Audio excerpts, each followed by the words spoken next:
एशियाई तरक्याती बैंक ने पाकिस्तान में रेकोडिक मंसूबे के लिए 41 करोड़ डॉलर्स के मालियाती पैकेज की मंजूरी दे दी। पैकेज के तहत बैंक की जानिब से रेकोडिक माइनिंग कंपनी को 30 करोड़ डॉलर्स तक कर्जा फराहम किया जाएगा। बलोचिस्तान हुकूमत को इक्विटी की मद में 11 करोड़ डॉलर्स क्रेडिट गारंटी भी दी जाएगी।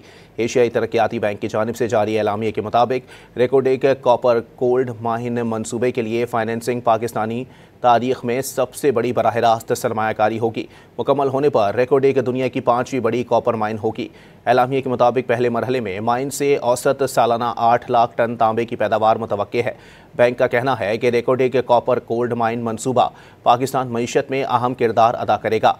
मंसूबे से मुलाजमतों के हज़ारों मौके पैदा होंगे। रेकोडिक कॉपर गोल्ड माइन मंसूबे में 50% हिस्सा बैरिक गोल्ड, 25% बलोचिस्तान और 25% की मालिक वफाकी हुकूमत के 3 इदारे हैं।